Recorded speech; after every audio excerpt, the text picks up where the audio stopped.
kejutan ini semuanya serba tiba-tiba. Dan firman Tuhan sudah mengatakan bahwa segala sesuatu akan digoncangkan. Tentang berakhirnya pandemi ini tidak ada seorang pun yang tahu. Kita tidak bisa memaksa Tuhan harus menghentikan sekarang juga. Tapi kita harus yakin, saudaraku, bahwa sebagaimana firman Tuhan katakan bahwa Dia membuat segala sesuatu indah pada waktunya. Tuhan mau kita belajar percaya bahwa di tengah-tengah situasi yang sulit, Tuhan adalah Tuhan yang tetap pegang kendali atas kehidupan kita. Apapun keadaan yang terjadi, Tuhan Yesus ada bersama dengan kita. Tuhan yang pernah menolong kita di waktu yang lalu adalah Tuhan yang sama yang menolong kita di hari ini. Hasil akhir bukan di tangan corona. Hasil akhir tetap di tangan Yesus Kristus. Dialah Tuhan yang berdaulat. Dialah Tuhan yang tetap pegang kendali atas kehidupan kita.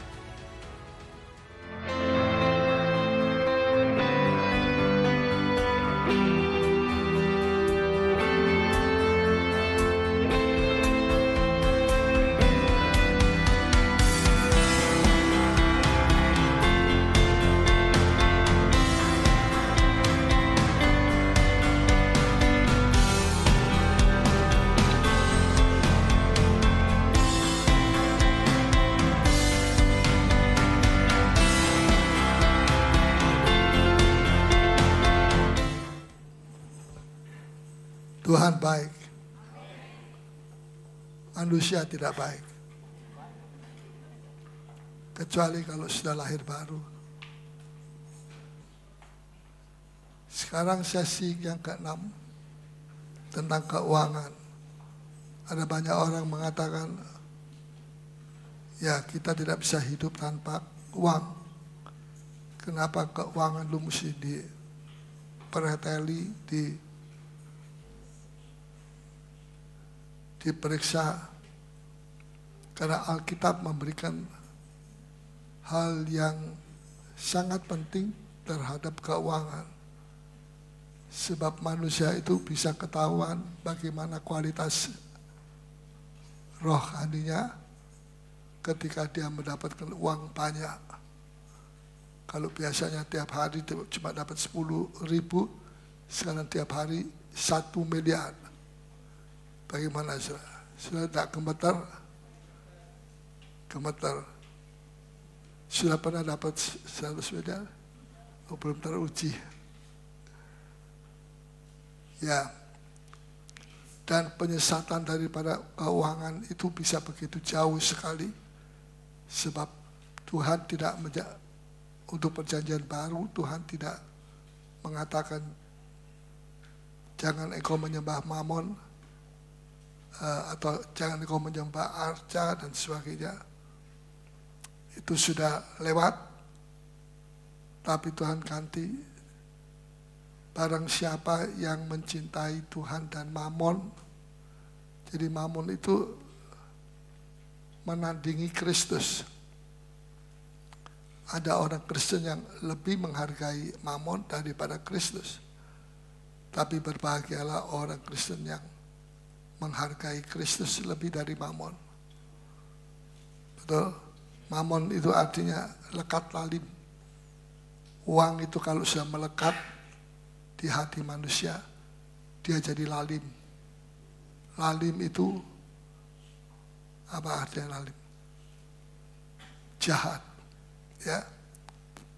Kalau itu sudah melekat dan memerintah hidup manusia. Tapi kalau tidak, Mamon itu bisa menjadi hamba yang baik. Tuhan berkata, buatlah persahabatan dengan Mamon yang lekat lalim. Nah, seringkali kita bersaksi dengan mulut kita, tidak salah. Tapi apakah saudara telah bersaksi dengan perbuatan saudara? Seringkali itu lebih kena daripada saksi dengan perkataan kita. Tidak berarti saya suruh saudara semua memberi sembako atau memberi ini itu. Tetapi diselang-seling kesaksian kita harus disertai dengan bukti-bukti perbuatan. Saudara setuju dengan saya? Supaya gereja ini tidak cuma dikatakan bagus, bagus luar, dalamnya bagaimana? Dalamnya itu adalah kita ini, kita. Ini bangunan mati, saudara, saya bangunan hidup. Yang masuk surga bukan gedungnya, tapi orangnya. Setuju? Kalau enggak, boleh klaim sama Tuhan. Tuhan, rumah saya supaya masuk di surga. Maka rumah saudara kelihatan seperti gubuk dibanding dengan rumah yang ada di surga. Apa setuju? Kalau ada amin. Apa setuju? Terpaksa? Tidak. Ya. Amsal 11. Saya membacakan satu ayat lagi. Amsal 11 ayat yang ke-24.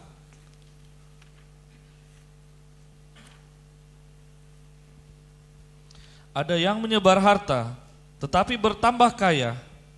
Ya, ada yang menyebar harta, tapi tambah kaya. Ya, terus? Ada yang menghemat secara luar biasa. Ada yang menghemat secara luar biasa. Namun selalu berkekurangan. Kalau makan durian sampai duri-durinya dimakan. Sangat hemat sekali. Tapi tambah kekurangan. Bahasa Jawa itu kekurangan apa? Kiri. Ya, Tuhan tidak janji kita menjadi orang Kristen menjadi kiri, tapi menjadi kaya. Amin. Katakan, saya orang kaya. Betul? Berapa kolektormu? Ini testingnya di situ. Coba lagi sekali ya. Amsal 11 ayat 24. Ada yang menyebar harta, tetapi bertambah kaya. Menyebar, tambah kaya. Terus?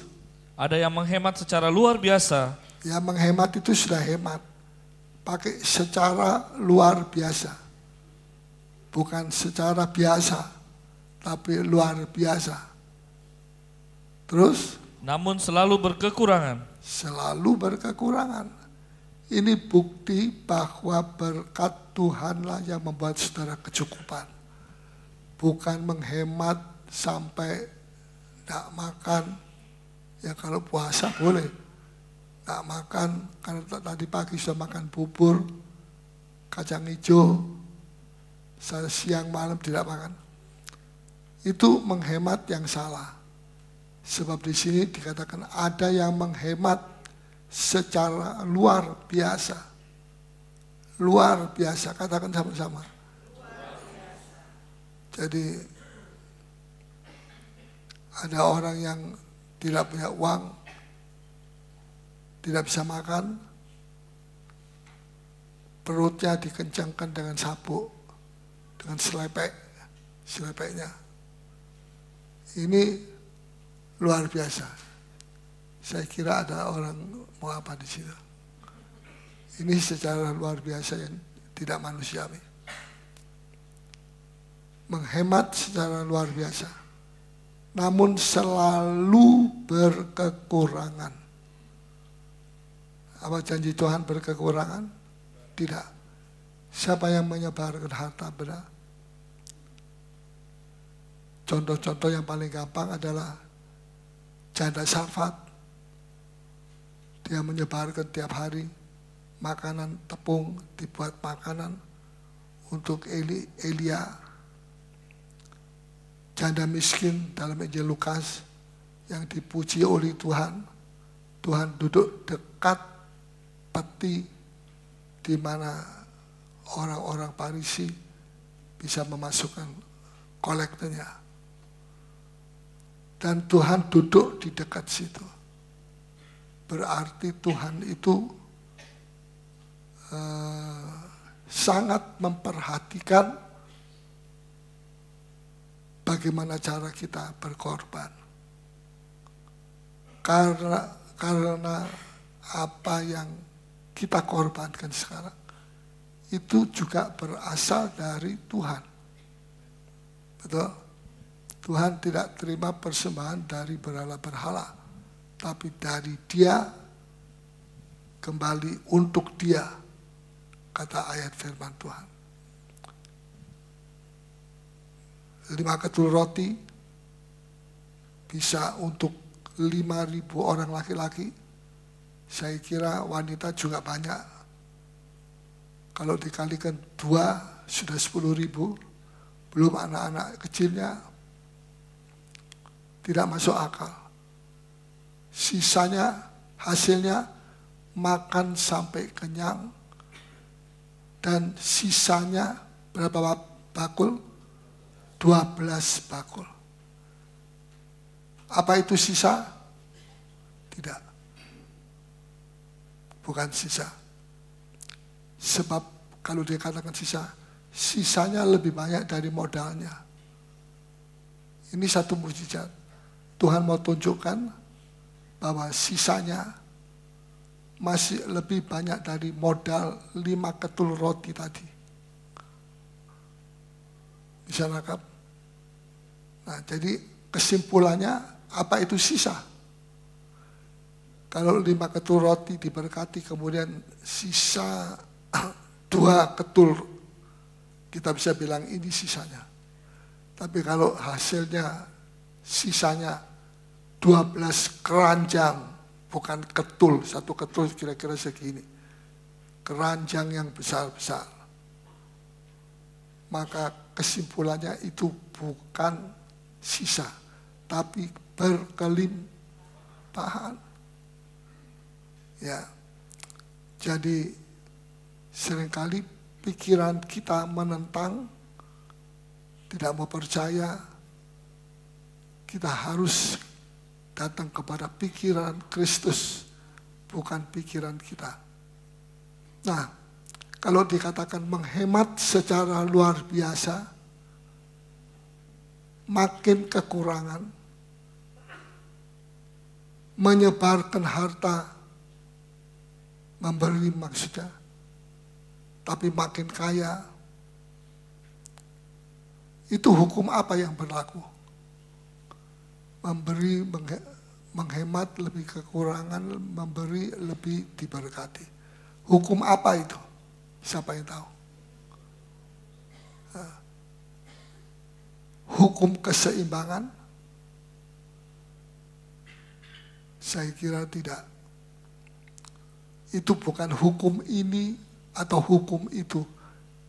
Ini adalah kebenaran. Bisa mengerti? Kebenaran itu membebaskan kita, kata firman Tuhan. Membebaskan kita dari apa? Dari keterikatan kita kepada Mamon. Kita boleh diberkati, tapi tangan kita tidak dirantai oleh si iblis dengan rantai yang namanya Mamon. Ya, kita diberkati dan kita bebas, merdeka. Kita bisa melakukan keuangan itu sebagai roti yang kita makan, tapi juga sebagai biji gandum yang ditebarkan dan menghasilkan gandum. Satu di antara dua. Jadi percayakah saudara bahwa menyebar harta makin kaya, menghemat harta secara luar biasa, makin kekurangan. Yang satu makin kaya, yang satu makin kekurangan. Percaya ini? Hukum apa? Bukan hukum ini, hukum itu. Tapi ini adalah kebenaran. Katakan sekali lagi, ini adalah kebenaran. Mau saudara dibebaskan dari hukum-hukum yang mengikat kita? Kalau saudara mau, praktekkan kebenaran. Saudara mempraktekkan kebenaran bukan untuk pendeta, bukan untuk gereja, tapi untuk orang-orang yang papa, yang tidak punya, dan sebagainya. maka nanti saudara akan melihat hidup saudara berubah. Dalam soal keuangan, banyak orang sudah dibenarkan dalam soal ini, soal itu, soal macam-macam. Sisa satu, belum dilepaskan daripada dengan kebenaran. Betul? Ya. Anda mungkin berpikir, wah, kalau menyebarkan harta bisa lebih banyak, enak saja kalau begitu. Anda kemudian berpikir, wah ini terlalu berkelebihan. Jawabannya itu bukan masalah Anda, itu masalah Tuhan. Yang nulis di sini Pendeta Paulus, satu titik pun saya tidak pernah menulis. Ya, kalau begitu siapa yang menulis? Rasul-rasul, termasuk Musa, nabi-nabi. Mereka yang diberikan hak untuk menulis kebenaran. Jadi Allah memperhatikan bagaimana sikap kita terhadap kebenaran.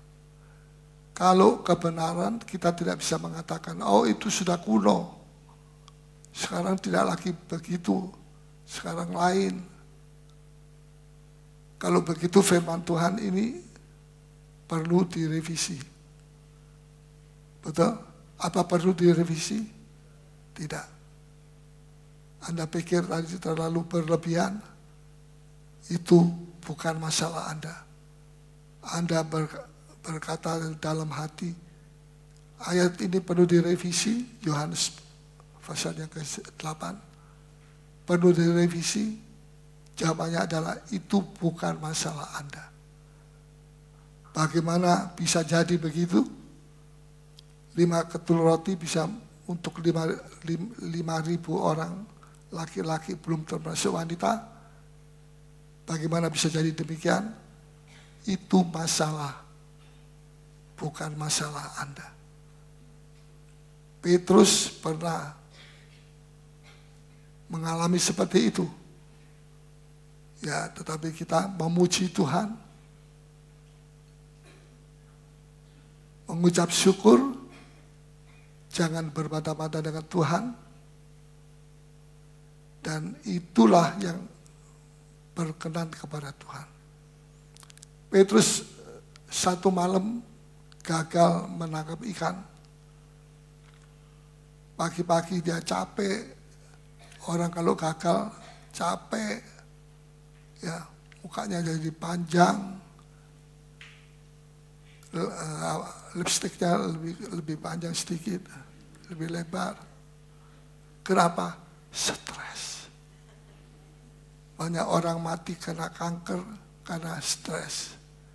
Saya tidak mau mati karena kanker dan stres. Siapa di sini yang mau pesan tempat surga lewat stres? Coba angkat tangan. Tapi saya tidak akan mendoakan saudara supaya stres. Datanglah kepadaku, hai kamu sekalian yang berbeban berat. Ya, mengucap syukur saja. Jangan berbantah-bantah dengan Tuhan. Pujilah Tuhan. Ya, tidak usah pikir yang sulit-sulit di dalam Alkitab. Itu bukan masalah Anda, itu masalah Tuhan. Tuhan yang tahu, sebab Dia yang menulis. Tuhan tahu solusinya apa, karena Dia yang menciptakan, Dia yang membuat solusi. Nah, ini sangat penting sekali untuk kita mengetahui, sebab tidak ada satu manusia yang tidak punya masalah. Ya. Orang kaya, orang miskin, semua punya masalah. Karena itu, kita perlu Tuhan. Bukan cuma orang miskin perlu Tuhan, orang kaya perlu Tuhan. Bukan cuma orang kaya perlu Tuhan, orang miskin juga perlu Tuhan. Hidup saudara akan berbeda jikalau saudara membutuhkan Tuhan. Tapi kalau tidak, ya segala macam gelombang, angin ribut akan menguji saudara sampai saudara menang atas semuanya. Ada 4 hal yang kita perlu lakukan, ya, yaitu 2 Korintus pasal 10 ayat 5.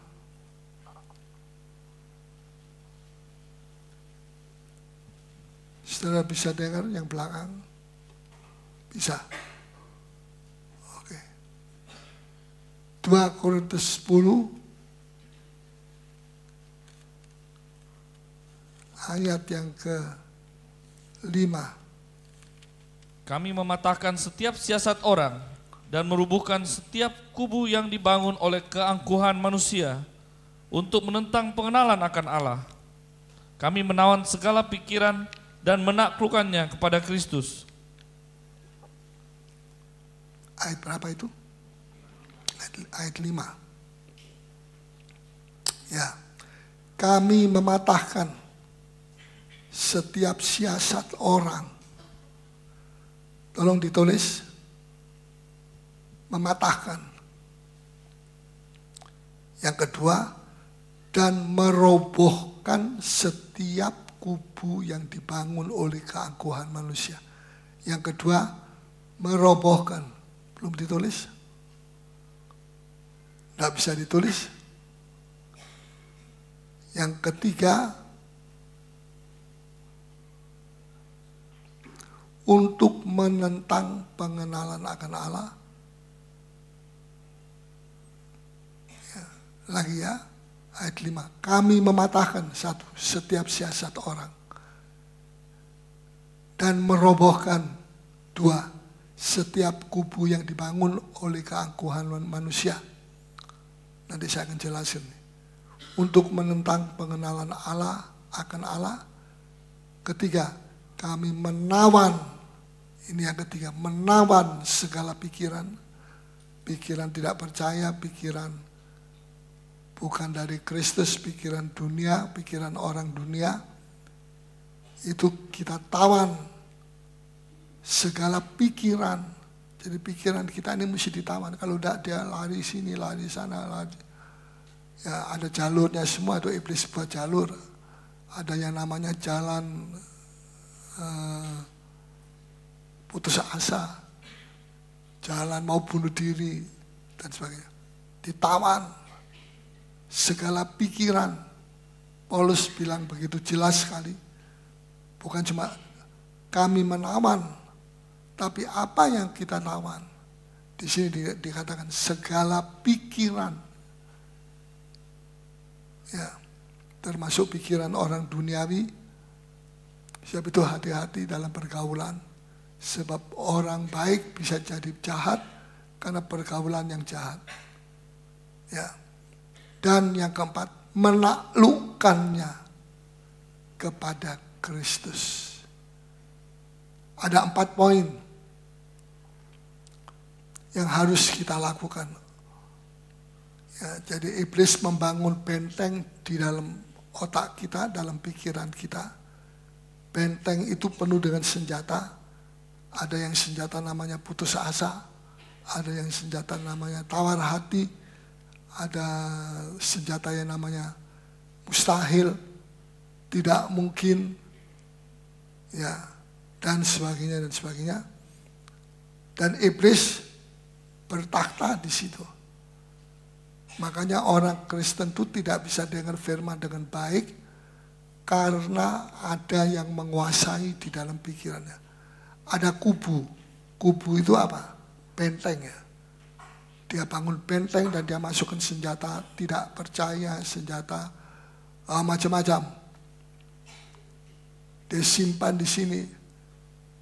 Senjata tidak percaya, putus asa, mau bunuh diri, dan sebagainya. Nah ini perlu ditangani. 40 tahun saya menjadi hamba Tuhan. Ayat ini baru beberapa hari yang lalu Tuhan buka, baru saya mengerti. 40 tahun jadi hamba Tuhan tidak mengerti. Ada banyak hal yang kuncinya kalau mau mengerti adalah Amsal.